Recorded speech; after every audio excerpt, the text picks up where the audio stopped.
Rent control act 2011 का act है और इससे पहले जो एक्ट हमारे पास था, कोई बता पाएगा कि वो एक्ट कौन सा था जिसकी जगह पर इस एक्ट को हमने रखा है? 1960?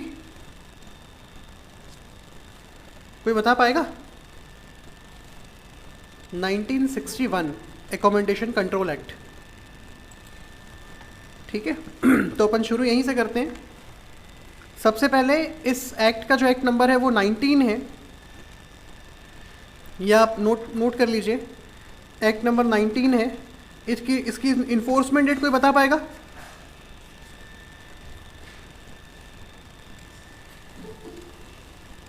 देखिए 6 नवंबर 2012। ठीक, 6 नवंबर 2012 ये डेट पूछ सकता है आपसे, ये ध्यान रखिएगा आप। 6 नवंबर 2012 से ये एक्ट लागू हुआ है, इन्फोर्समेंट में आया। इसका एक्ट नंबर आपने लिख लिया है 19। टोटल जो इसमें सेक्शंस हैं वो कितने हैं? कुल मिलाकर जो सेक्शंस है वो 14 सेक्शन है, 14 सेक्शन है। चैप्टर्स इसमें नहीं है। अनुसूचियाँ 4 है, 4 अलग अलग शेड्यूल है, 14 सेक्शन है। लेकिन अगर आपसे वर्किंग सेक्शन पूछे जाएं तो 13A तक इसमें टोटल वर्किंग सेक्शन है, तो वो भी ऑलमोस्ट 14 चला जाता है। चलिए सबसे पहला जो सेक्शन है और हमारा जो तरीका है वो आप लोगों को मालूम है कि हम ये कोशिश करते हैं कि जितने सेक्शन हम आपस में रिलेट कर पाए वो रिलेट करें। इससे पहले इसका जो एक उद्देशिका ऊपर दी गई है उसको आप थोड़ा ध्यान रखिए कि इस एक्ट को हमने इसीलिए इन्फोर्स किया, इसीलिए बनाया ताकि जो मकान मालिक है और जो किराएदार हैं उनके हितों की सुरक्षा की जा सके। ठीक है, उनके इंटरेस्ट को प्रोटेक्ट करने के लिए हमने इस एक्ट को बनाया है। तो कई बार ऐसा होता है कि उद्देश्य पूछ देता है, तो रेंट कंट्रोल एक्ट का भी जो उद्देश्य है वो मकान मालिक और किराएदार के उद्देश्यों, उनके जो इंटरेस्ट है उनको सुरक्षित रखने के लिए है। इसके अलावा 62वें वर्ष में छत्तीसगढ़ विधानमंडल ने इसको अधिनियमित किया है। भारतीय गणराज्य के 62वें वर्ष में, 62वें वर्ष का मतलब क्या है, 62nd जो ईयर था वहाँ पर हमने इसको इनेक्ट किया है। इनेक्टमेंट प्रोसीजर मेरे ख्याल से आप सभी को पता होगी कि किस प्रकार से किसी एक्ट को इनेक्ट किया जाता है। कॉन्स्टिट्यूशन जब हम पढ़ते हैं तो ये चीज़ें देखी जाती है वहाँ पे। चलिए सेक्शन नंबर 1 जो है फिर से है संक्षिप्त नाम, विस्तार और प्रारंभ। संक्षिप्त नाम इसका है छत्तीसगढ़ भाड़ा नियंत्रण अधिनियम 2011। अभी जो ये एक्ट है इसका पूरा नाम है छत्तीसगढ़ भाड़ा नियंत्रण अधिनियम 2011। इसका जो विस्तार है वहाँ से क्वेश्चन बनने के बहुत चांसेस होते हैं, क्योंकि जब इसको लागू किया गया तो पहले जो था पूरे छत्तीसगढ़ में इसको एक साथ लागू नहीं किया गया था। सबसे पहले इसको लागू किया गया जिला मुख्यालयों में, ऐसे नगर पालिका क्षेत्रों में इसको लागू किया गया, ऐसे म्यूनिसिपल एरियाज में इसको जो है लागू किया गया जो कि डिस्ट्रिक्ट हेडक्वार्टर में है। इसके बाद जो बाकी के क्षेत्र बच रहे थे उनमें नोटिफिकेशन जारी करके इसे लागू करने की बात कही गई थी। और जो क्षेत्र बच जाते हैं, जैसे मान लीजिए आज से इसको हमने लागू किया है, तो जिला मुख्यालय में जितने भी नगर पालिका क्षेत्र हैं, जितने भी जिला मुख्यालय हैं, जितने भी क्या बोलते हैं डिस्ट्रिक्ट हेडक्वार्टर्स हैं, वहाँ पर हमने इसको लागू किया और नोटिफिकेशन जारी करके और भी हम बाकी जगह बता देंगे जहाँ पे इसको लागू करना है, ऐसा गवर्नमेंट ने बोल दिया। इसके अलावा जो जगह बच जाती हैं, जिसको जो ना तो डिस्ट्रिक्ट हेडक्वार्टर की कैटेगरी में आते हैं और ना ही वो क्षेत्र ऐसे क्षेत्र हैं जिसके बारे में गवर्नमेंट ने नोटिफिकेशन जारी करके इस एक्ट को वहाँ पे इन्फोर्स किया है, जो क्षेत्र इन दोनों कैटेगरीज में नहीं आते वहाँ अब भी पुराना जो हमारे पास एकोमोडेशन कंट्रोल एक्ट है वो लागू होता है। तो अगर आपसे ये पूछा जाए कि क्या 1961 का जो एकोमोडेशन कंट्रोल एक्ट है वो पूरी तरीके से हट गया है, तो नहीं, उसके चांसेस हैं लागू होने के।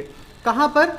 जो ना तो ज़िला मुख्यालय है और ना ही वो ऐसा स्थान है जहाँ पर गवर्नमेंट ने नोटिफिकेशन इशू करके इस एक्ट को वहाँ पे इन्फोर्स किया है। जो एरिया इन दोनों कैटेगरीज में नहीं आता है उन एरियाज में अभी भी 1961 का जो एक्ट है वो इन्फोर्समेंट पे आ सकता है, तो लागू होने के चांसेस हैं। ठीक है, तो संक्षिप्त नाम हमने देख लिया। इसके विस्तार को लेकर के थोड़ी सी टेक्निकलिटीज़ थी वो हमने देखा। आप लोगों ने ये बता दिया है कि इसका इन्फोर्समेंट डेट क्या है, तो इसमें तो किसी प्रकार की कोई चिंता नहीं है। सेक्शन 1 को आप सीधे रिलेट कीजिए सेक्शन नंबर 3 के साथ। हम नॉर्मली सेक्शन 1 को सेविंग क्लॉज के साथ रिलेट करते हैं, व्यावृत्ति के साथ रिलेट करते हैं, लेकिन क्योंकि यहाँ पे कोई सेविंग क्लॉज नहीं है, लेकिन एक एक्सेप्शन हमारे सामने आता है सेक्शन नंबर 3 में, जिन चीज़ों पर इस एक्ट का इन्फोर्समेंट नहीं है। सेविंग क्लॉज भी हमको यही बताता है कि कहाँ कहाँ पर कोई अधिनियम लागू नहीं होगा। बिल्कुल वैसे ही सेक्शन नंबर 3 जो है वो छूट की बात करता है कि किन चीज़ों को इस भाड़ा नियंत्रण अधिनियम से बाहर रखा गया है, और आपको दिमाग लगाने की बिल्कुल ज़रूरत नहीं है। सेक्शन नंबर 3 की जब आप लैंग्वेज देखेंगे तो वहाँ ये साफ साफ कहता है कि जितने भी गवर्नमेंट के अंडरटेकिंग जो बिल्डिंग्स हैं, जो बोर्ड है, जो कॉरपोरेशन है, जिनको गवर्नमेंट प्रमोट करती है या जिसको गवर्नमेंट ओन करती है, उन सारी चीज़ों को इस एक्ट से छूट मिलेगी। इसके अलावा पब्लिक इंटरेस्ट में अगर कोई ऐसी बिल्डिंग है, कोई ऐसी कैटेगरी की बिल्डिंग है, ठीक है, जिसको गवर्नमेंट ने नोटिफिकेशन जारी करके सेपरेट किया हुआ है, तो उन चीज़ों पर भी ये जो छत्तीसगढ़ भाड़ा नियंत्रण अधिनियम है वो लागू नहीं होगा।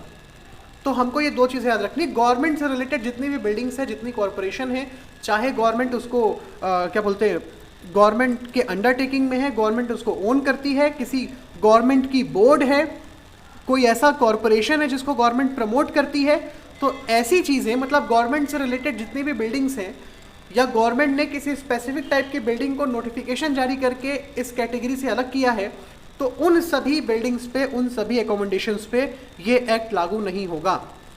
तो सेक्शन नंबर 1 को आप सीधे सेक्शन नंबर 3 के साथ रिलेट कीजिए, ठीक है।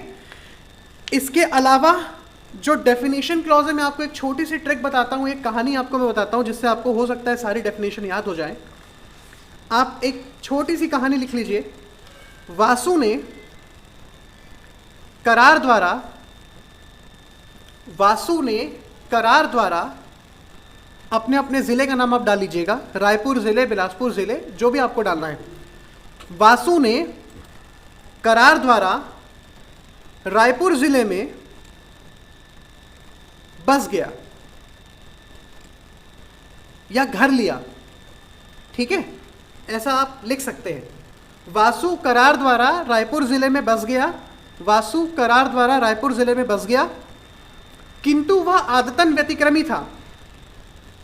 आदतन व्यतिक्रमी का मतलब आपको मालूम है। वासु करार द्वारा रायपुर ज़िले में बस गया, किंतु वह आदतन व्यतिक्रमी था, अतः भवन स्वामी ने उसे निकाल दिया। भाई बार बार जो है वो पैसे देने में व्यतिक्रम कर रहा है, ठीक है, तो जो मकान मालिक है उसने वासु को उसके मकान से निकाल दिया। वासु करार द्वारा रायपुर जिले में बसा, किंतु वह आदतन व्यतिक्रमी था, अतः भवन स्वामी ने उसे निकाल दिया, जिसकी शिकायत उसने नगर पालिका में की, ठीक है। वासु करार द्वारा रायपुर जिले में बस गया, किंतु वह आदतन व्यतिक्रमी था, अतः भवन स्वामी ने उसे निकाल दिया, जिसकी शिकायत उसने नगर पालिका में की, जिसके बाद भाड़ा नियंत्रक द्वारा तय किया गया, जिसके बाद भाड़ा नियंत्रक द्वारा तय किया गया तथा अधिकरण के आदेश से वह सामाजिक रूप से फिर से किराएदार हो गया। तथा अधिकरण के आदेश से वह सामाजिक रूप से फिर से किराएदार हो गया। ऑलमोस्ट सारी डेफिनेशन ये वाली कहानी जो है आपकी क्लियर कर देती है। जितनी भी डेफिनेशन है उनको ये जो छोटी सी हमने स्टोरी देखी वो कवर करती है। एक बार मैं फिर से रिपीट करूंगा, आप मैच कर लीजिए। वासु करार द्वारा रायपुर जिले में बस गया, किंतु वह आदतन व्यतिक्रमी था, अतः भवन स्वामी ने उसे निकाल दिया, जिसकी शिकायत उसने नगर पालिका में की, जिसके बाद भाड़ा नियंत्रक द्वारा तय किया गया तथा अधिकरण के आदेश से वह पुनः सामाजिक रूप से किराएदार हो गया। अब कौन कौन सी चीज़ों को हमने कवर किया है वो आप देखिए। वासु का मतलब है वास सुविधा, सेक्शन 2 सबसेक्शन 1। करार 2, जिला 3, आदतन व्यतिक्रमी 4, भवन स्वामी 5, नगर पालिका 6।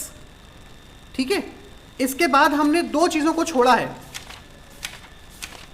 कौन कौन सा? 7 और 8, ये अधिसूचना और पुराना अधिनियम है, आपको ध्यान रखना पड़ेगा कि ये 2 चीजें हमने छोड़ी हैं। फिर भाड़ा है 9 में, भाड़ा नियंत्रक 10 में, भाड़ा नियंत्रण अधिकरण जो है वो 11 में, सामाजिक रूप से ये जो है मतलब सामाजिक उपताप, सोशल न्यूसेंस, ये है 13 में, और किराएदार हो गया 14 में। 3 चीजें हमने छोड़ी हैं बस यहाँ पे, जो 7, 8 और 12। 12 तो ऑलरेडी निरसित अधिनियम की बात करता है, इसको आपको ध्यान रखना पड़ेगा। 7 और 8 में नोटिफिकेशन और ओल्ड एक्ट की बात कर रहा है। ठीक है, तो डेफिनेशन आप इस तरीके से याद कर सकते हैं, लेकिन अगर आपको ये भी ज़्यादा पड़ता है तो आप 5 अलग अलग टाइप की ऐसी डेफिनेशन ध्यान रखिए जिसके एग्जाम में पूछने के बहुत ज़्यादा चांसेस हैं। और शॉर्ट में अगर आपको चीज़ों को देखना है तो आप वास सुविधा को इंपॉर्टेंट कीजिए। वास सुविधा अपने आप में बहुत इंपॉर्टेंट है। जो 4th इसका सबसेक्शन है, हैबिचुअल डिफॉल्टर, आदतन व्यतिक्रमी, ये बहुत ज़्यादा इंपॉर्टेंट है। इसके अलावा जो लैंडलॉर्ड की डेफिनेशन है वो अपने आप में बहुत ज़्यादा इंपॉर्टेंट है। इसके अलावा भाड़ा जो 9 में दिया हुआ है, रेंट, भाड़ा नियंत्रक, रेंट कंट्रोलर 10 में, लोक न्यूसेंस और किराएदार 13 और 14। इतनी चीज़ें आप याद रख लीजिए अगर ये सारी चीज़ें याद नहीं कर पा रहे हैं तो।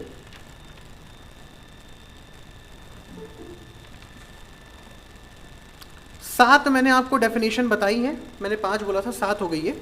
ये 7 डेफिनेशन आप याद रख सकते हैं, 14 अगर याद नहीं कर पा रहे हैं तो। लेकिन अगर आप 14 याद कर सकते हैं तो ये भी मैंने आपको एक ट्रिक बता दी है जिससे आप इन सारी डेफिनेशंस को याद रख सकते हैं। तो सेक्शन 1, 2 और 3 में तो आपको कोई डाउट होने वाला है नहीं। सेक्शन 1 हमेशा ही संक्षिप्त नाम विस्तार और प्रारंभ वाला सेक्शन होता है।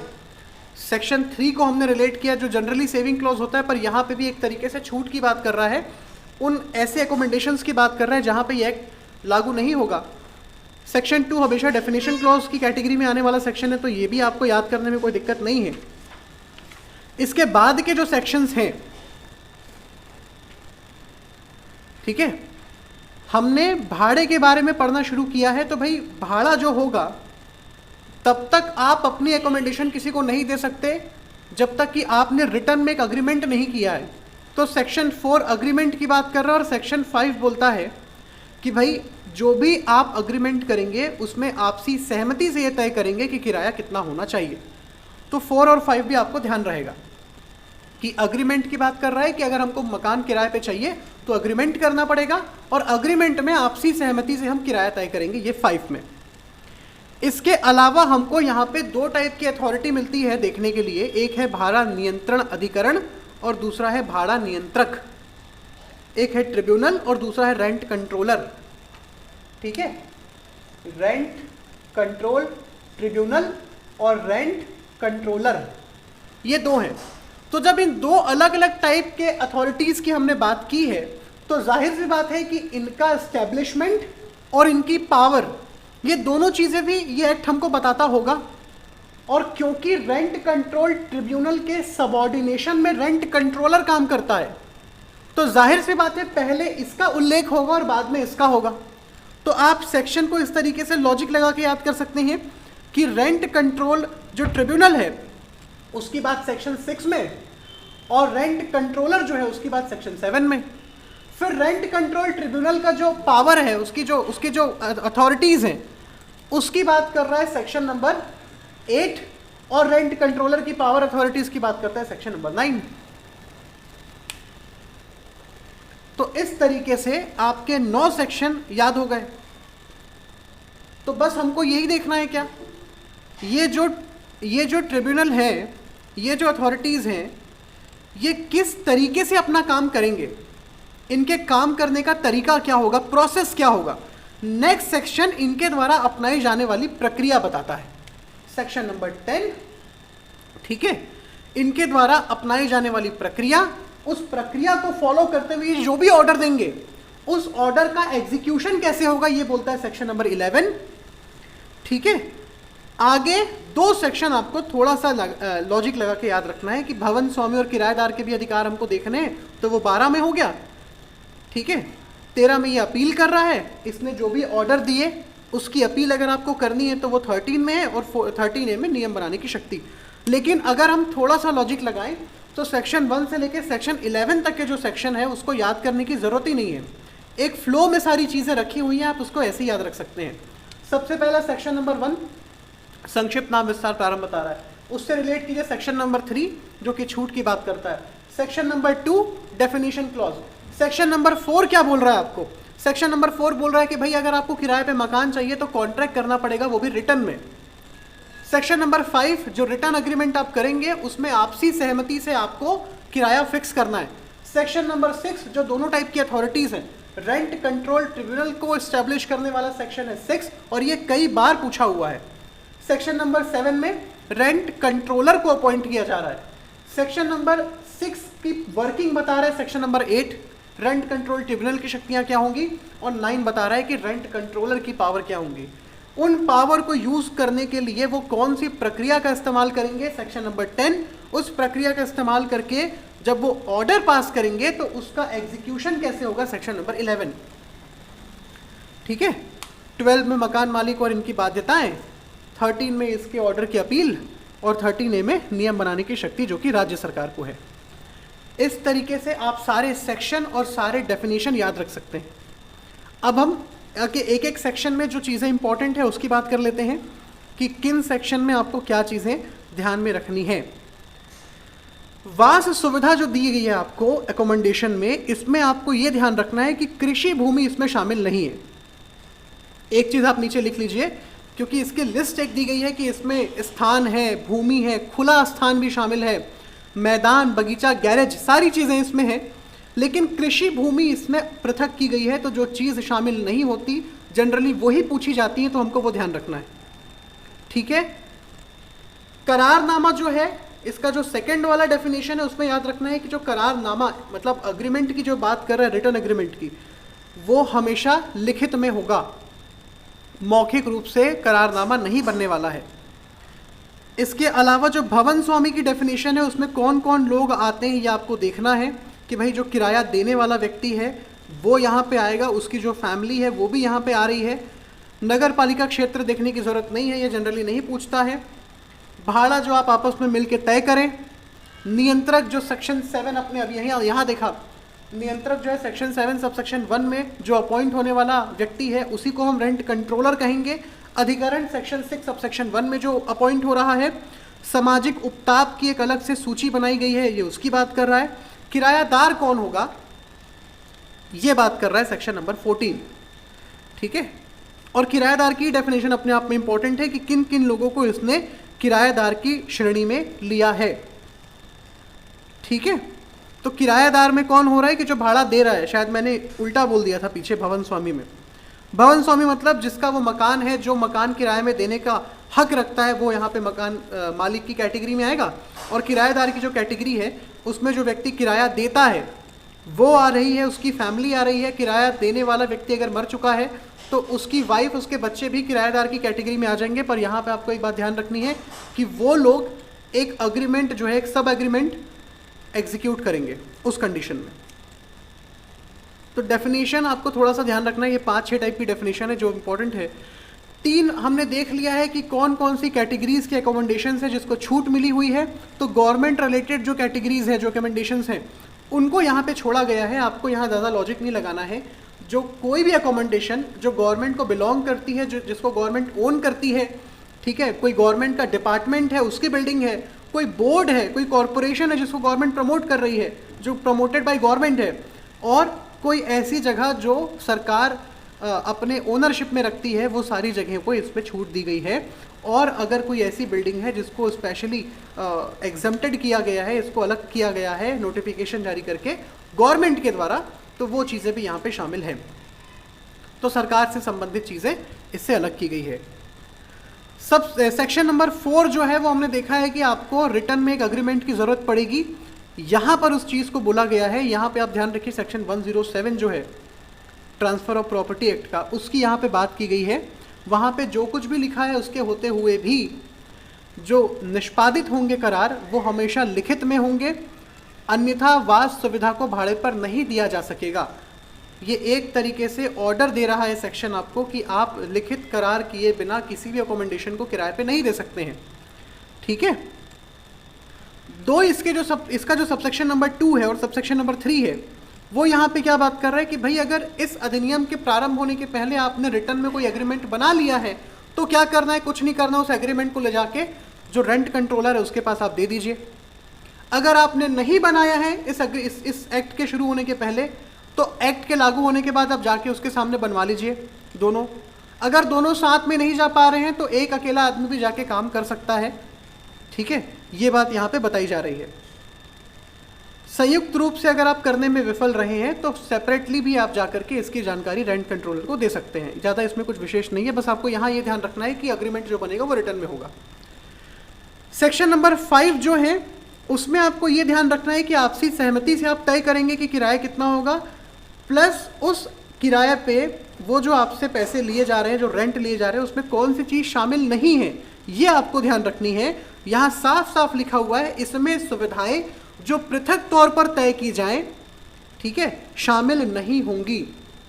ऐसी सुविधाएं जो अलग से देने की बात की गई है उसको आप रेंट में इंक्लूड नहीं करेंगे, ये ध्यान रखना, ये आपसे पूछा जा सकता है।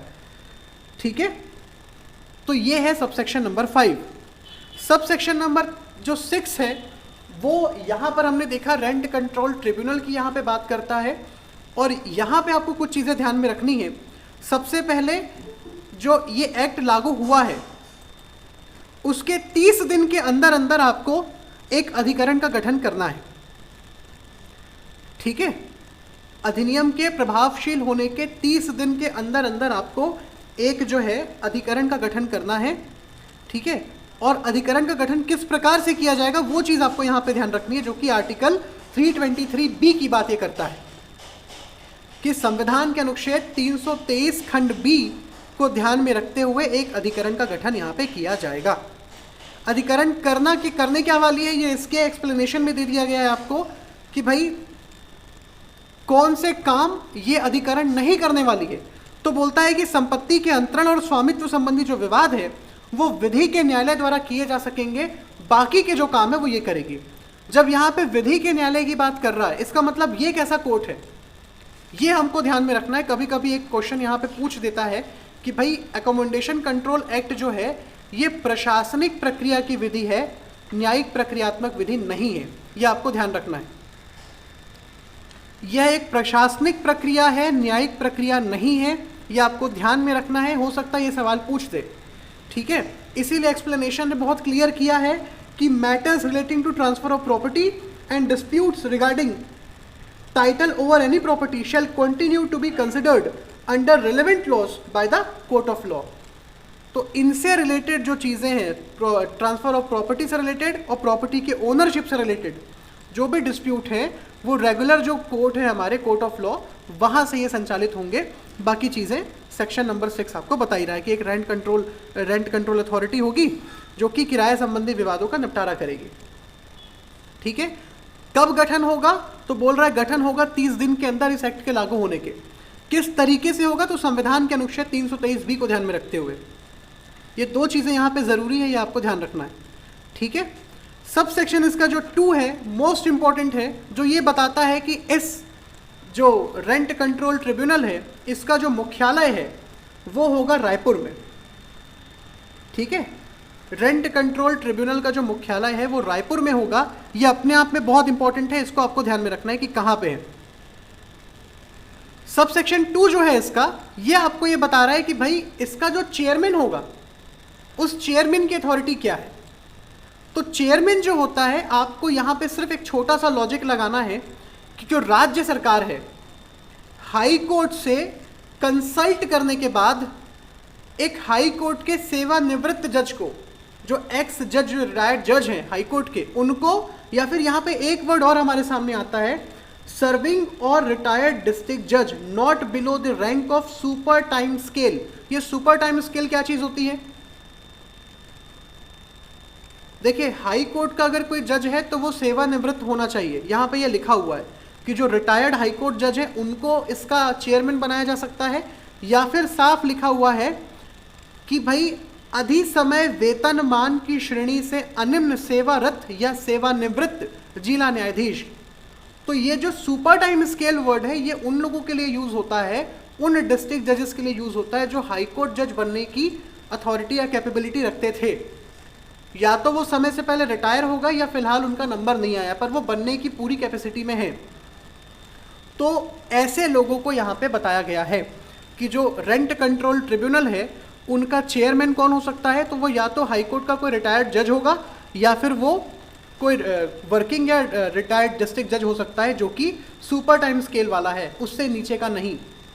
इससे हमको ये भी पता चलता है कि क्योंकि हाई कोर्ट जज या हाई कोर्ट जज बनने की कैपेसिटी वाले डिस्ट्रिक्ट जज को हम इसका चेयरमैन बना रहे हैं, तो इसका जो अथॉरिटी है, इसकी जो एक कैपेसिटी है रेंट कंट्रोल ट्रिब्यूनल की, वो हाई कोर्ट के जैसी ही है क्या या हाई कोर्ट के इक्वलेंट है क्या?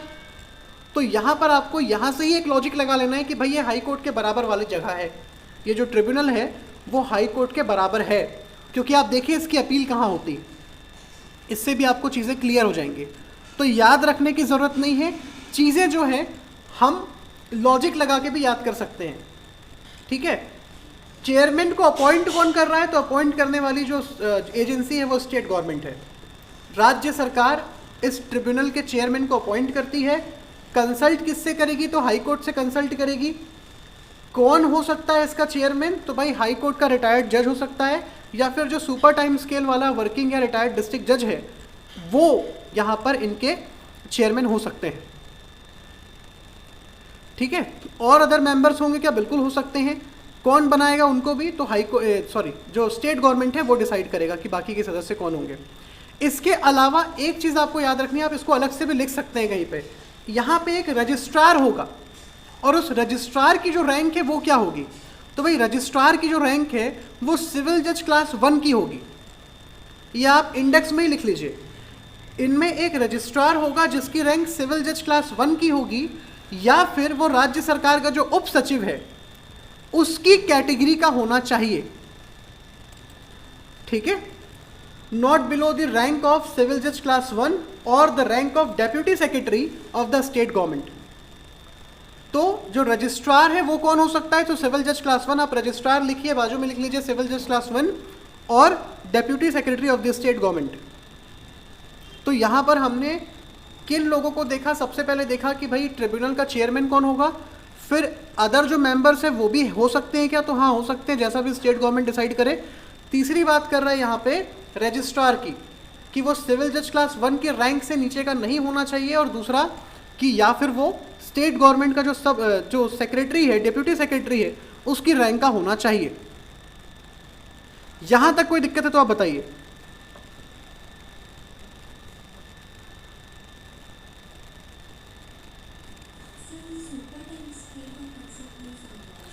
देखो सुपर टाइम स्केल का मतलब ये होता है, मैंने आपको पहले ही बताया है कि भाई सुपर टाइम स्केल मतलब ऐसे डिस्ट्रिक्ट जजेस जिनकी जो क्वालिफिकेशन है वो हाई कोर्ट जज बनने की है, वो हाई कोर्ट जज बन सकते हैं, वो इक्वली क्वालिफाइड हैं।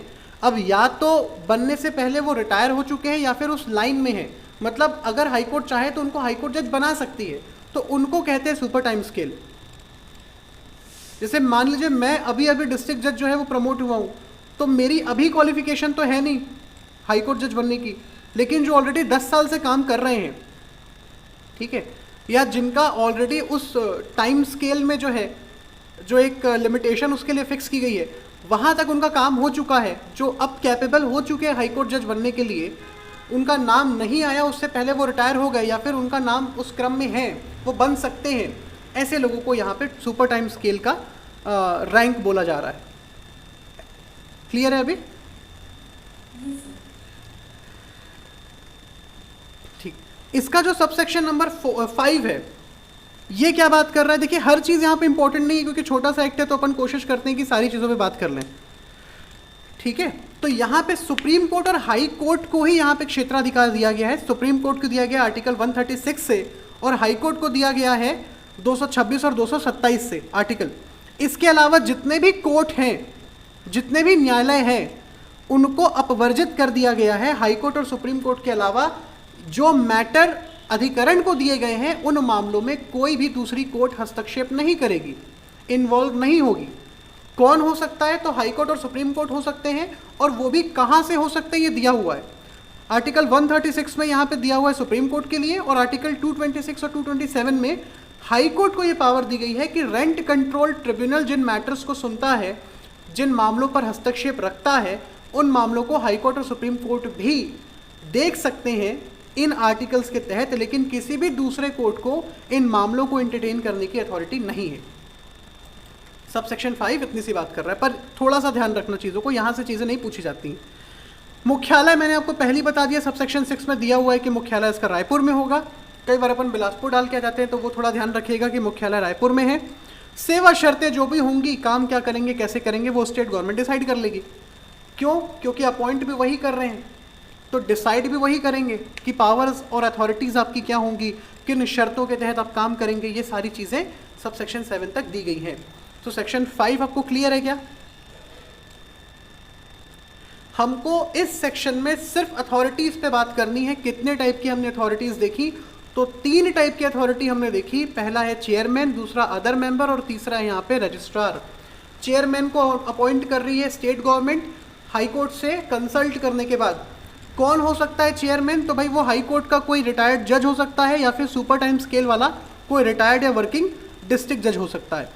अदर मेंबर्स कौन होंगे, क्या उनकी क्वालिफिकेशन होंगी, स्टेट गवर्नमेंट डिसाइड कर लेगी। रजिस्ट्रार के बारे में बताया गया है कि वो सिविल जज क्लास 1 की रैंक से नीचे का नहीं होना चाहिए, और साथ ही साथ अगर या तो सिविल जज क्लास 1 की रैंक से नीचे का ना हो, या फिर जो डेप्यूटी सेक्रेटरी है स्टेट गवर्नमेंट का, उसकी रैंक से नीचे का ना हो। तो इन दोनों में से किसी को भी यहाँ पर रजिस्ट्रार अपॉइंट किया जा सकता है। हाई कोर्ट और सुप्रीम कोर्ट को अथॉरिटी है इन मामलों को देखने की, अदर कोर्ट्स को नहीं है। इनका जो मुख्यालय है वो रायपुर में होगा, ठीक है। और इसके अलावा जो सदस्य हैं उनकी सेवा शर्तों के बारे में राज्य सरकार जैसा भी ठीक समझे वो नियम बना सकती है, वो प्रेस्क्राइब कर सकती है। तो रेंट कंट्रोल ट्रिब्यूनल जो है उसके बारे में हमने देखा कि उनका एस्टेब्लिशमेंट कैसे हो रहा है। अब देखते हैं रेंट कंट्रोलर का एस्टेब्लिशमेंट कैसे हो रहा है, ठीक है। उनका जो है अपॉइंटमेंट, उनका एस्टेब्लिशमेंट कैसे हो रहा है। तो भाई रेंट कंट्रोलर जो है उसके बारे में सेक्शन 5 बात करता है, ये हमने यहाँ पे देखा है। इसमें भी आपको एक चीज़ यहाँ ध्यान रखनी है कि ये कौन होगा। तो आप जितनी भी अथॉरिटीज़ हैं उनको एक अलग से कॉपी में या फिर बैरक के पीछे में लिख के याद कर लीजिए, यही सारी चीज़ें यहाँ पे पूछे जाने वाली। तो प्रत्येक ज़िले के लिए हम क्या करते हैं, एक नियंत्रक अपॉइंट करते हैं जिसको हम रेंट कंट्रोलर कहते हैं। एक या एक से ज़्यादा ये हो सकता है, जैसा भी स्टेट गवर्नमेंट डिसाइड करे। पर इनकी जो अथॉरिटी है, ये इनकी जो कैपेसिटी है वो कितनी होनी चाहिए, कौन से वो लोग हैं जो रेंट कंट्रोलर बनने के लिए सक्षम माने गए हैं। तो बोल रहा है कि उप जिलाधीश से निम्न श्रेणी का नहीं होना चाहिए उसे, ठीक है। मतलब ये कौन होगा, not below the rank of a deputy collector.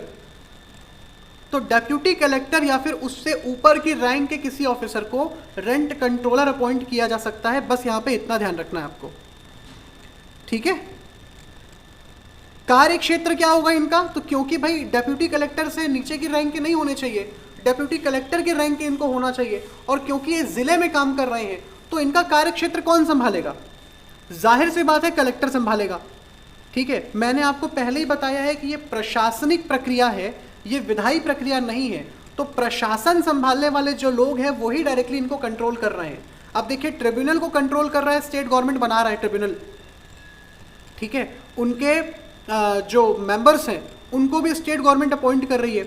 इसीलिए डिस्ट्रिक्ट में जो अपॉइंट हो रहे हैं रेंट कंट्रोलर, वो कलेक्टर के द्वारा जो है वर्क किए जाएंगे। उनके कार्य क्षेत्र के बारे में जो भी काम काज है वो कलेक्टर बताएगा, ठीक है। तो सेक्शन 7 में आपको इतनी चीज़ें बस याद रखनी है।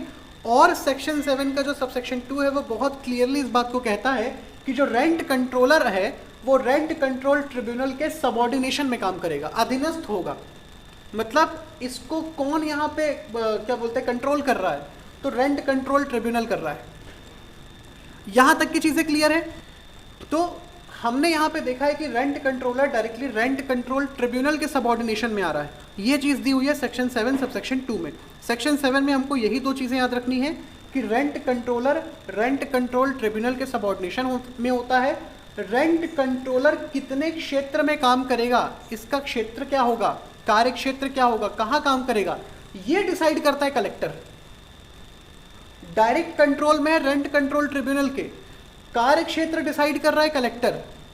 ये दो चीजें हमको ध्यान रखनी है, यहां पे कंफ्यूज नहीं होना है, ठीक है। इसके अलावा रेंट कंट्रोलर कौन बन सकता है, तो भाई वो डेप्यूटी कलेक्टर के रैंक से ऊपर या फिर डेप्यूटी कलेक्टर के रैंक का कोई भी ऑफिसर रेंट कंट्रोलर बनने की अथॉरिटी या कैपेसिटी रखता है, ठीक है। भाड़ा नियंत्रक अधिकरण क्या, देखिए 6 में बताया रेंट कंट्रोल ट्रिब्यूनल का एस्टैब्लिशमेंट, 7 में बताया रेंट कंट्रोलर का एस्टैब्लिशमेंट, 8 में बताएगा रेंट कंट्रोल ट्रिब्यूनल की पावर्स और 9 में बताएगा रेंट कंट्रोलर की पावर्स। तो यहाँ पे आपसे सिर्फ नाम पूछा जाने वाला है कि भैया पावर कहाँ दी गई है, ठीक है। यहाँ पे आपको सबसेक्शन 2 बहुत अच्छे से याद रखना है और यहाँ पे सबसेक्शन 1 का जो बी वाला पॉइंट है वो आपको बहुत अच्छे से याद रखना है कि भाई रेंट कंट्रोल ट्रिब्यूनल की पावर्स कैसी हैं, किनके सिमिलर में है। तो पहले दिया हुआ है कि भाई रेंट कंट्रोल ट्रिब्यूनल को पावर कहाँ से मिल रही है, स्टेट गवर्नमेंट से। स्टेट गवर्नमेंट नोटिफिकेशन जारी करके इनको ये बताता है कि भाई आपकी शक्तियाँ क्या होंगी, क्या होंगी इनकी शक्तियाँ। तो जो रेंट कंट्रोलर है उसके ऑर्डर की अपीलेट अथॉरिटी के रूप में ये काम करेगा, ठीक है। अपीलीय प्राधिकरण के रूप में ये काम करेगा, मतलब रेंट कंट्रोलर के ऑर्डर से अगर कोई पीड़ित है, कोई व्यथित है, तो वो जा सकता है रेंट कंट्रोल ट्रिब्यूनल में। तो इसका मतलब ये है कि ये एक प्रकार से अपीलेट अथॉरिटी है। दूसरा, अगर इस अथॉरिटी की अवमानना होती है तो उसके लिए इसको बिल्कुल वैसे ही पावर्स दिए गए हैं जैसे हाईकोर्ट को हैं, ठीक है। अपनी अवमानना के लिए दंड देने की शक्ति इसे प्राप्त है, बिल्कुल वैसे ही जैसे हाई कोर्ट को मिलती है कंटेम्प्ट के लिए। ये दिया हुआ है सबसेक्शन 2 में। तो आपको ये ध्यान रखना है कि रेंट कंट्रोल ट्रिब्यूनल करता क्या है, तो भाई रेंट कंट्रोलर के जो ऑर्डर्स हैं उसकी अपील सुनता है और साथ ही साथ इसको अपनी कंटेम्प्ट के लिए पनिशमेंट देने की पावर मिली हुई है, बिल्कुल वैसे ही जैसे हाई कोर्ट को होती है। तो यहाँ पर भी हमको ये एक फैक्ट देखने को मिलता है कि ये हाई कोर्ट के इक्विवेलेंट है, ठीक है। ये दो चीजें आपको ध्यान रखनी है, इसके अलावा कुछ ध्यान नहीं रखना है। क्लियर है ये? सेक्शन नंबर 7 में आपको 8 में आपको क्या देखना है। इसके अलावा सेक्शन नंबर जो 9 है वो भाड़ा नियंत्रक की शक्तियों के बारे में बात कर रहा है। इसमें भी आपको क्या ध्यान रखना है, तो बिल्कुल देखिए जो हमने सीपीसी में चीज़ें देखी हुई हैं कि भाड़ा नियंत्रक कैसे काम करेगा, बिल्कुल वैसे ही यहाँ पे काम कर रहा है, ठीक है। क्या क्या कर सकता है भाई, अधिकार सुनिश्चित कर रहा है ये, और इसके अलावा मामलों को सेटल कर रहा है, जैसे हम सीपीसी में कोर्ट की प्रक्रिया देखते हैं बिल्कुल वैसे ही काम कर रहा है। यहाँ पे सबसेक्शन 2 इंपॉर्टेंट है कि इसमें एक लिमिटेशन दिया हुआ है 6 महीना, इसको आप अंडरलाइन कर लीजिए। 6 महीने के अंदर इसको सारी कार्यवाहियों को निपटाना है, एक लिमिटेशन यहाँ पे दी गई है जो यहाँ पे इंपॉर्टेंट है। बाकी इसके जो काम हैं वो यहाँ नीचे दिए हुए नीचे दिए गए हैं। काम बता कौन रहा है, तो भाई शासन यहाँ पे काम इनके बता रही है कि आप काम क्या करेंगे।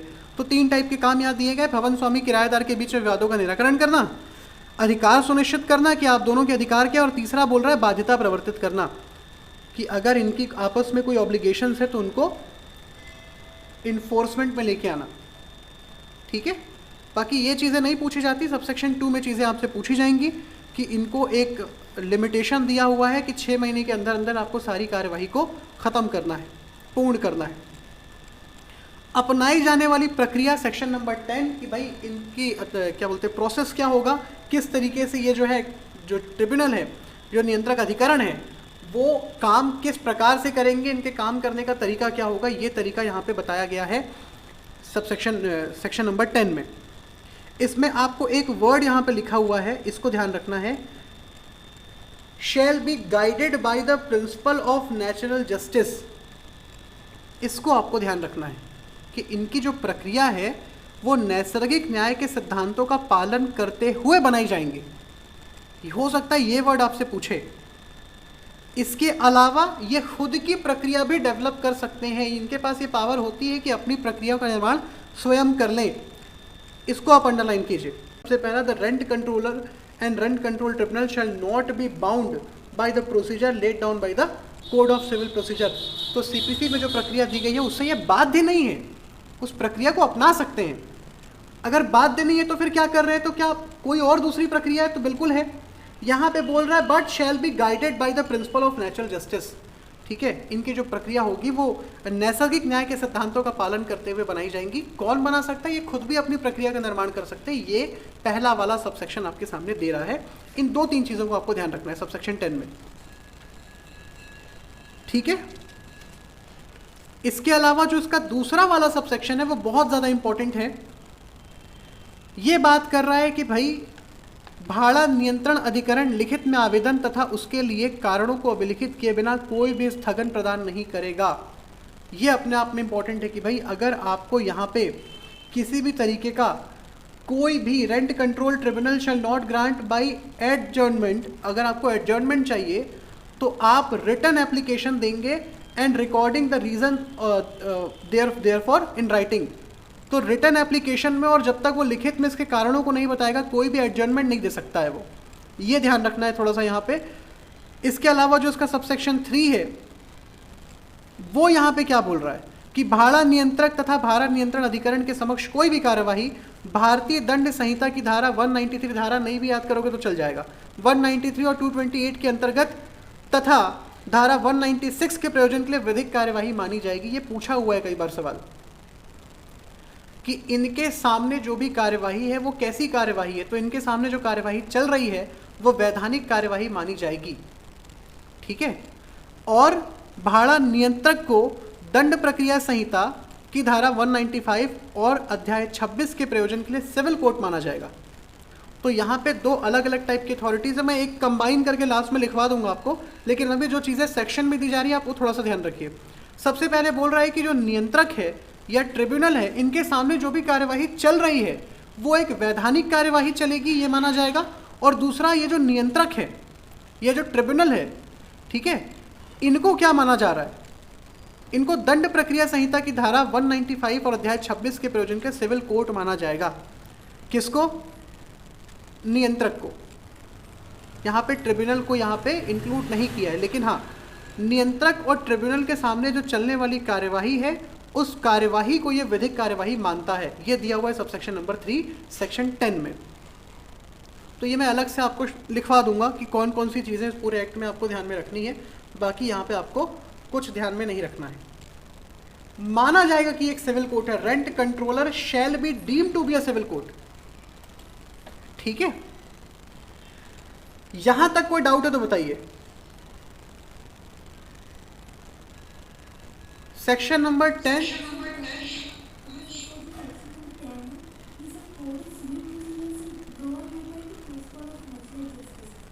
देखिए ये 3 चीजें आपको बता रहा है।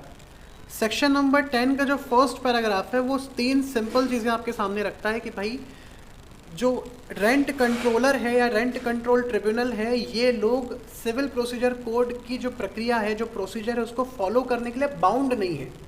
मतलब इनको बाध्य नहीं किया जा सकता कि आप सीपीसी के हिसाब से काम करो।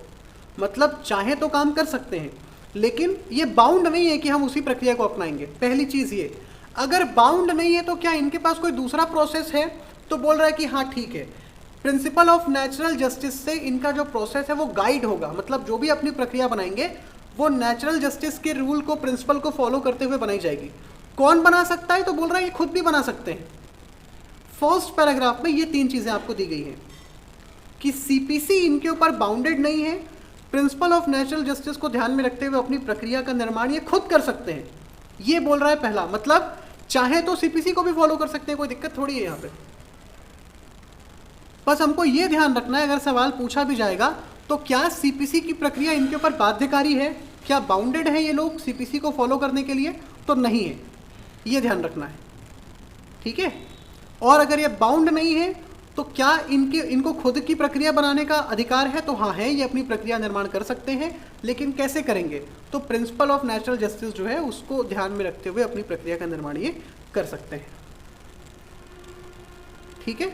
सब सेक्शन 2 भी थोड़ा इंपॉर्टेंट है कि एडजर्नमेंट देने के लिए, किसी प्रोसीडिंग को एडजर्न करने के लिए ज़रूरी है कि उसको एक रिटन एप्लीकेशन दिया जाए जिसके लिखित में कारण ये देगा कि क्यों हम प्रोसीडिंग को एडजर्न कर रहे हैं, इसके बिना कोई एडजर्नमेंट नहीं दिया जाएगा।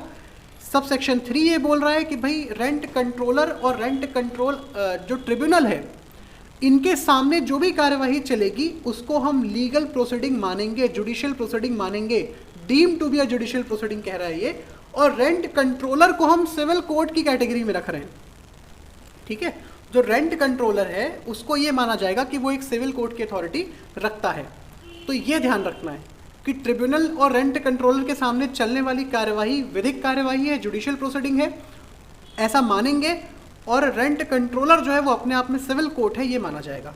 आप सेक्शन अगर नहीं याद रख सकते तो कोई दिक्कत नहीं, ठीक है। एग्जीक्यूशन आपको दिया हुआ है यहाँ पे सेक्शन नंबर 11 में।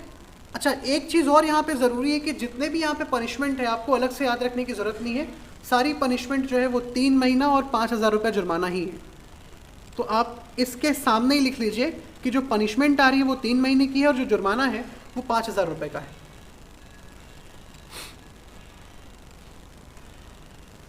ठीक है।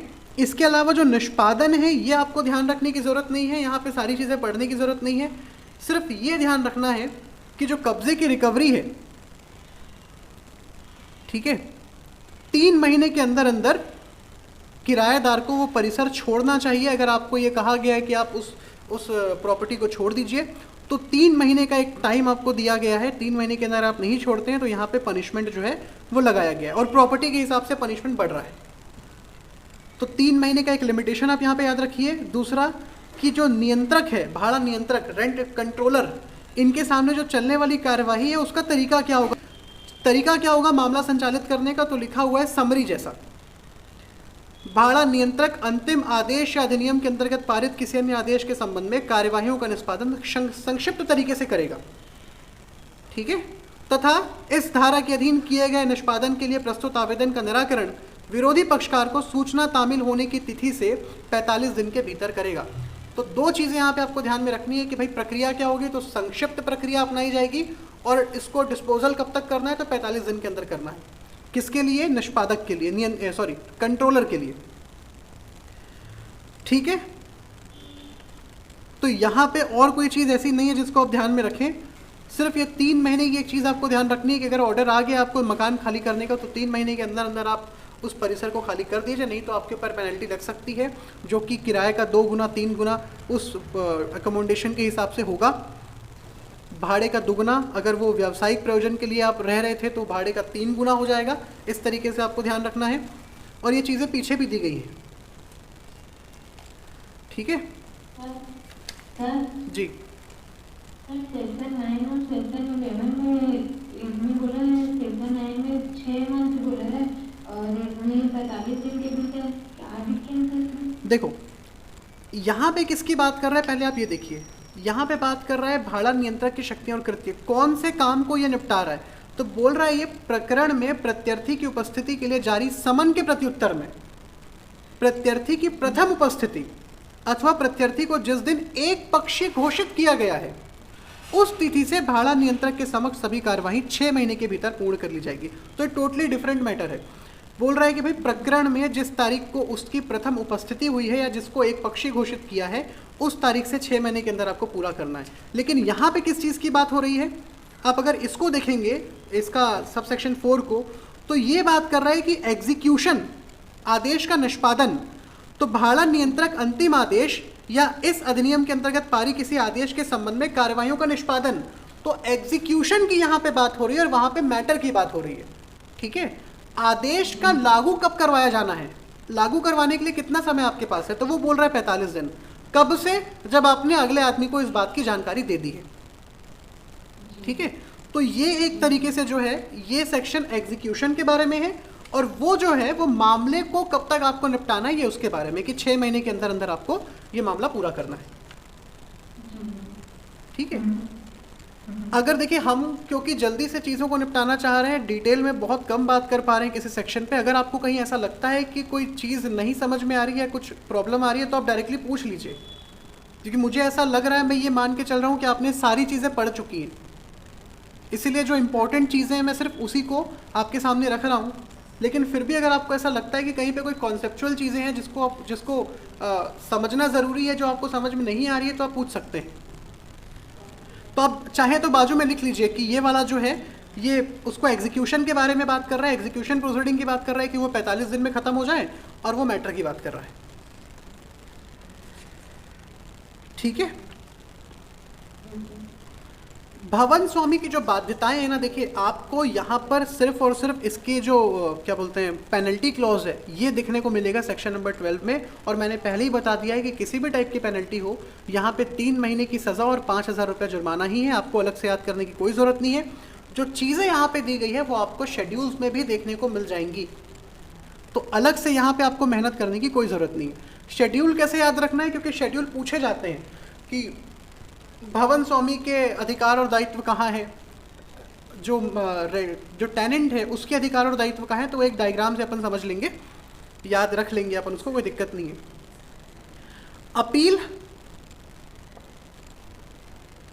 देखिए थर्ड वाला 13 जो इसमें सेक्शन है वो अपने आप में ज़रूरी है। लिखा हुआ है कि इस अधिनियम में अंतर्विष्ट किसी बात के होते हुए भी भवन स्वामी या किराएदार जो भाड़ा नियंत्रक के किसी आदेश से व्यथित है, विहित रीति में विहित समयावधि के भीतर भाड़ा नियंत्रक अधिकरण को अपील करने का अधिकार होगा। ये सेम सेक्शन हमने कहाँ पढ़ा है? ये तो 13 में बोल रहा है कि आप अधिकरण को अपील कर सकते हैं। अभी हमने इसके पहले सेम क्लॉज देखा है कि ये अपीलेट अथॉरिटी है। कहाँ पे देखा है? सेक्शन 6 में। तो आप सेक्शन 6 को यहाँ से रिलेट कर लीजिए सेक्शन 13 से, कि भाई वहाँ पे भी बोल रहा है, जब हम इसकी शक्तियाँ देख रहे थे तो बोला हुआ है कि ये एक अपीलेट अथॉरिटी है जो कि रेंट कंट्रोलर के जो ऑर्डर हैं उसकी अपील सुनती है, और सेक्शन नंबर 13 इस चीज़ को अपने आप में क्लियर कर देता है कि भाई ये एक अपीलेट अथॉरिटी है। अच्छा, इसका जो सब सेक्शन 2 है वो इस बात को और प्रूफ करता है कि जो ये रेंट कंट्रोल ट्रिब्यूनल है वो हाई कोर्ट के इक्विवेलेंट है।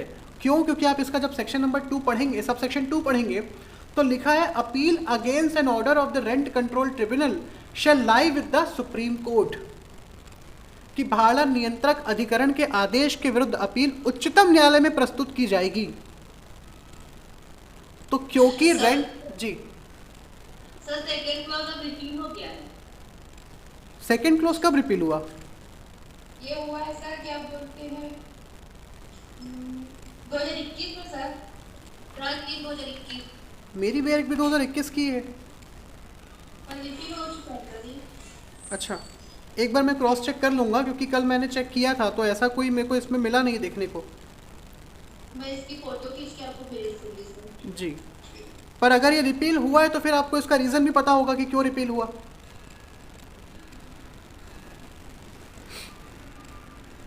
अगर इसको रिपील किया गया है तो क्यों रिपील किया गया इसको? अपील हुआ था सर उच्चतम न्यायालय के उसी के आधार पे रिपील हुआ है। नहीं ठीक है, पर रिपील करने की ज़रूरत क्यों पड़ी इसको? इसमें डायरेक्ट उच्चतम न्यायालय में जा रहा था ना, तो उसको बोला गया कि उच्च न्यायालय में पहले आप अपील करिए, फिर उसके बाद उच्चतम न्यायालय में करिए। अच्छा, मतलब इसको सबऑर्डिनेशन में ले आया गया है कि पहले इसकी अपील हाई कोर्ट में होगी। मतलब इसका ये है कि आप हाई कोर्ट की अपील सुप्रीम कोर्ट में करेंगे, ट्रिब्यूनल की अपील हाई कोर्ट में ही होगी। जी, अच्छा। नहीं, क्योंकि ये चीज़ मैंने कल देखी कि इसमें कोई ऐसा विशेष कोई दिखने को मिला तो नहीं मुझे कि कोई इसमें अमेंडमेंट है। चलो ठीक है, खैर मैं एक बार और वापस से क्रॉस चेक कर लूँगा। चलिए, तो अच्छी बात है। इसमें अपने को सिर्फ एक ही चीज़ देखना है कि भाड़ा नियंत्रक अधिकरण जो है, ट्रिब्यूनल जो है, वो रेंट कंट्रोलर के ऑर्डर की अपील सुनता है। अब आप जैसे बता रहे हैं कि इसकी जो अपील है वो अब हाई कोर्ट में होने वाली है, मतलब इसकी जो एक तरीके से बराबरी है हाई कोर्ट के साथ वो कहीं ना कहीं कम कर दी गई है, क्योंकि ये जो अपने आप में सबसेक्शन 2 था वो इसको हाई कोर्ट की इक्वलेंसी में लाके खड़ा करने वाला एक सेक्शन था कि आप इक्वल हो जाएंगे हाई कोर्ट के। ठीक है, इक्वलिटी में लाके ये खड़ा करता था।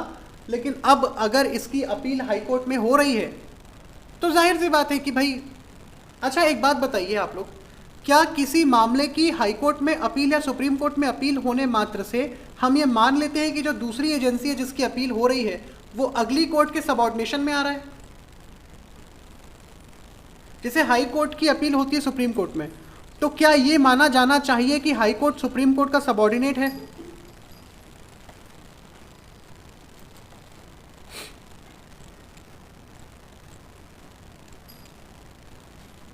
क्योंकि अपन जनरली यही लॉजिक लगाते हैं ना कि अगर किसी एक एजेंसी की अपील कोई दूसरी एजेंसी सुनती है तो पहली एजेंसी दूसरी एजेंसी के सबऑर्डिनेशन में काम करेगी या सबऑर्डिनेट है।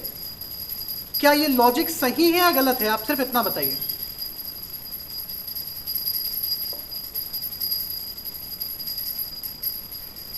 क्या हाई कोर्ट सुप्रीम कोर्ट का सबऑर्डिनेट है या नहीं है?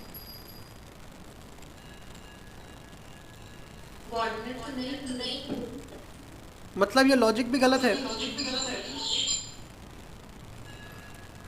देखिए, सबऑर्डिनेशन जब हम तय करते हैं तो इसका इस बात से कोई फर्क नहीं पड़ता कि जो अथॉरिटी जिसकी अपील ऊपर वाली कोर्ट में हो रही है, सुप्रीम कोर्ट में हो रही है, तो केवल अपील सुनने मात्र से जो दूसरी संस्था है वो पहली संस्था के अधीनस्थ हो जाएगी, ऐसा नहीं होता।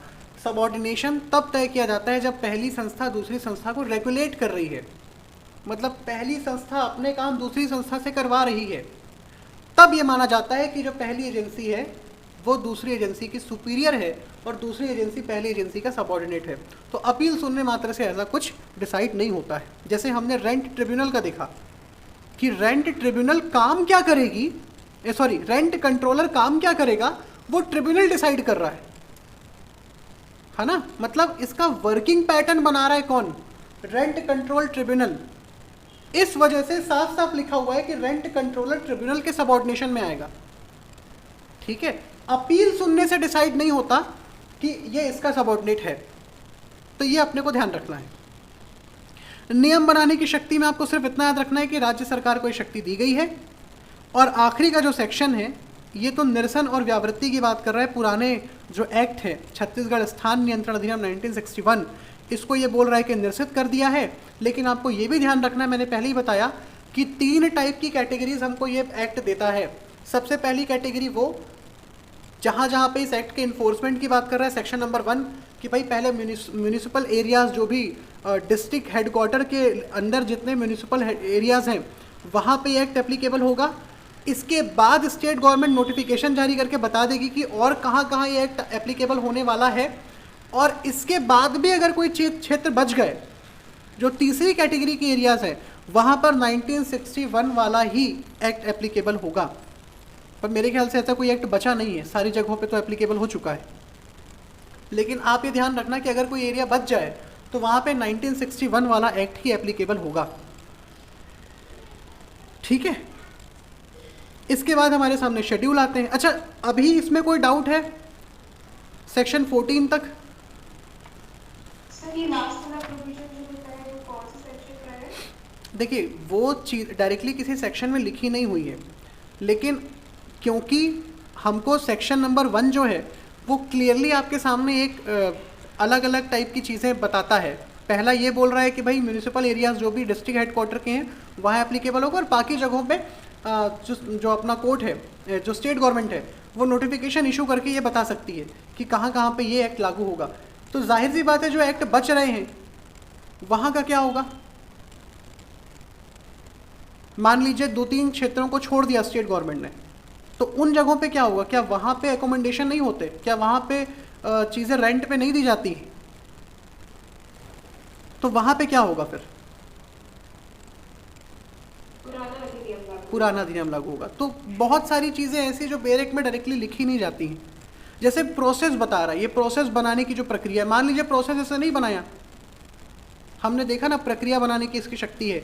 मान लीजिए इसने कोई प्रक्रिया नहीं बनाई, तो उन जगहों पे वही पुरानी प्रक्रिया फॉलो की जाएगी जो 1961 का जो एक्ट है बताता है हमको। जैसे काफ़ी सारी चीज़ें आप देखिए CRPC में भी या CPC में भी बेट बहुत सिंपल लैंग्वेज में चीज़ों को कवर कर देता है। इंटरप्रिटेशन तो हमको ही करना है उसका बैठ के कि भाई क्या हो रहा है यहाँ पे। जैसे एक सेक्शन आता है, अगर आपने चैप्टर नंबर 12 देखा है CRPC का, ठीक है, वहाँ पे अगर आप देखेंगे तो एक वर्ड आता है हमारे सामने, शवोत्खनन। ठीक है, शवोत्खनन को इंग्लिश में क्या बोलते हैं? कोई बता पाएगा?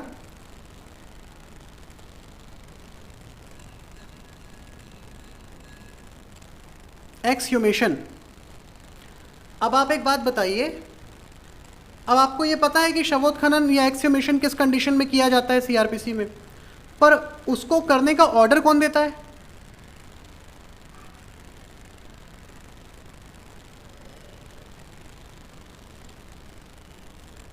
आप जाकर देखिए सेक्शन 176, आपको वहां पर ये नहीं बताया गया है कि ऐसा ऑर्डर कौन देगा, एक्सह्यूमेशन का ऑर्डर कौन देता है।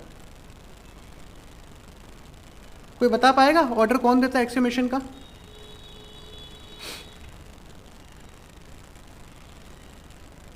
Judicial magistrate. Executive magistrate. अब ये चीज़ डायरेक्टली सीआरपीसी में कहीं नहीं लिखी हुई है, पर अपन जब पढ़ते हैं, जब आप सेक्शन 176 को पढ़ना शुरू करेंगे तो आप देखिएगा कि उसमें अलग अलग सबसेक्शंस है और फिर ए बी सी अलग दी हुई है चीज़ें। तो हम कैसे ये पता करें कि कौन सा मेन हेडिंग, क्योंकि वो पूरा का पूरा जो सेक्शन है वो एग्जीक्यूटिव मजिस्ट्रेट के लिए डेडिकेटेड है, और फिर जो जुडिशियल मजिस्ट्रेट वाला एरिया है वो अलग से दिया हुआ है कि जुडिशियल मजिस्ट्रेट कहाँ काम करेगा। पर डायरेक्टली चीज़ें दी नहीं गई हैं। अपन जब एक्ट पढ़ेंगे तो फिर उन चीज़ों को अपन देखेंगे कि भाई कैसे हम ये इंटरप्रिटेशन करें कि वहाँ पे जुडिशियल मजिस्ट्रेट की अथॉरिटी आ रही है कि एग्जीक्यूटिव मजिस्ट्रेट की आ रही। तो काफ़ी सारी चीज़ें हमको देखने को नहीं मिलती बेयर एक्ट में। अभी रिसेंटली कोई एक मूवी भी आई थी, उसमें भी ये दिखाया कि जुडिशियल मजिस्ट्रेट जो है वो ये ऑर्डर दे रहा है, पर जुडिशियल मजिस्ट्रेट नहीं, जनरली ऑर्डर देता है एग्जीक्यूटिव मजिस्ट्रेट। कुछ है इसमें बचा हुआ है रेंट कंट्रोल एक्ट में, कोई दिक्कत अभी भी?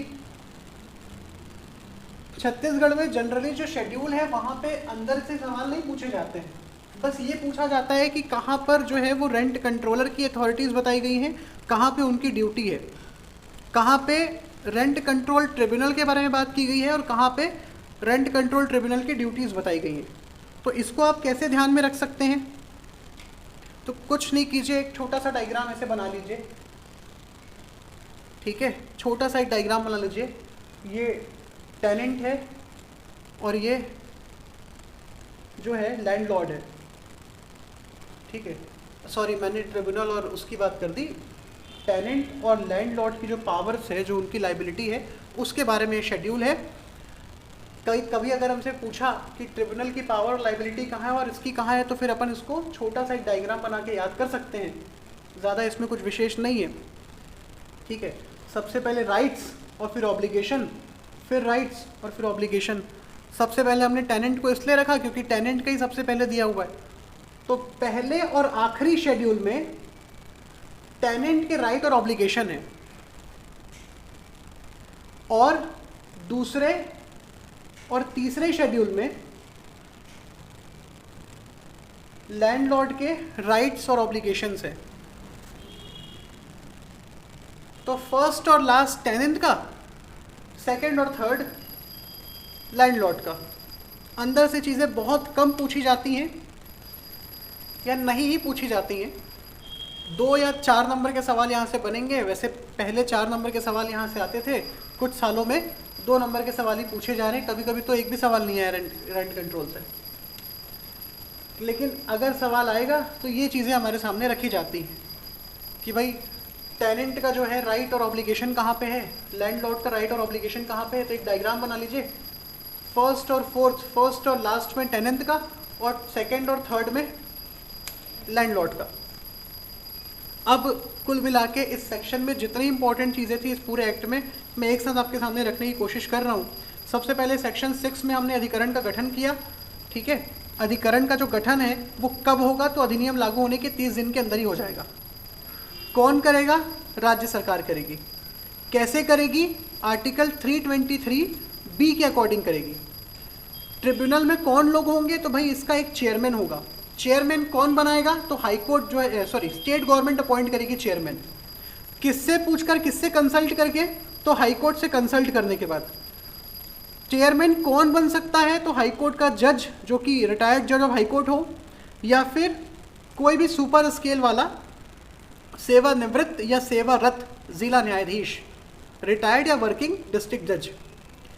इसके अलावा यहाँ पे एक रजिस्ट्रार की बात की गई है जो कि क्लास 1 सिविल जज के स्तर का होना चाहिए, या फिर जो आपका उप सचिव है उससे नीचे की रैंक का नहीं होना चाहिए। मतलब उसकी रैंक क्या हो, सिविल जज क्लास 1 की, या फिर जो उप सचिव है उसकी रैंक का हो। सेक्शन 7 भाड़ा नियंत्रक की बात कर रहा है, तो भाई हर जिले में एक या ज़्यादा भाड़ा नियंत्रक स्टेट गवर्नमेंट जो है वो अपॉइंट कर सकती है। इसका जो स्तर है, कौन व्यक्ति भाड़ा नियंत्रक बनने की शक्ति रखता है, तो भाई उप जिलाधीश से नीचे की श्रेणी का नहीं होने वाला कोई भी अधिकारी, मतलब उप जिलाधीश से ऊपर की श्रेणी वाला कोई भी अधिकारी भाड़ा नियंत्रक बन सकता है। ये बात बताई गई है आपको सेक्शन नंबर 7 में।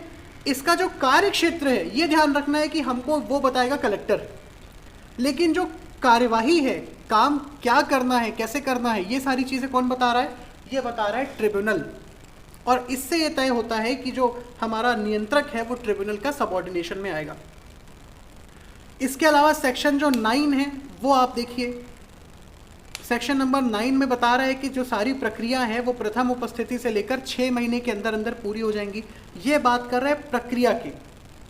अच्छा, ये 6 महीना शुरू कब से हो रहा है, ये भी अपने आप में बहुत इंपॉर्टेंट है कि जो रेस्पोंडेंट है जब आप उसको समन जारी करेंगे और रेस्पोंडेंट जब पहली बार कोर्ट के सामने हाजिर हो जाएगा, वहाँ से लेकर 6 महीने के अंदर अंदर आपको सारी कार्यवाही पूरी कर लेनी है।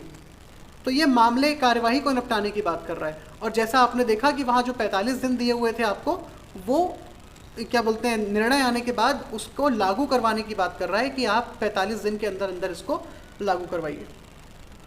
ठीक है। भाड़ा नियंत्रक अधिकरण और नियंत्रक के समक्ष जो कार्यवाही है वो विधिक कार्यवाही है, ये आपको ध्यान रखना है। नियंत्रक जो है उसको हम सिविल कोर्ट मानेंगे, ये आपको ध्यान रखना है कि नियंत्रक के सामने, नियंत्रक को हम सिविल कोर्ट मान के चल रहे हैं। अधिकरण और नियंत्रक के सामने चलने वाली जो कार्यवाही है उसको जुडिशियल प्रोसीडिंग माना जाएगा। इसमें जितने भी दंड हैं जो आपको दिखाई दे रहे हैं वो 3 महीना और 5,000 रुपये जुर्माना है, तो उसमें आपको दिमाग लगाने की ज़रूरत ही नहीं है।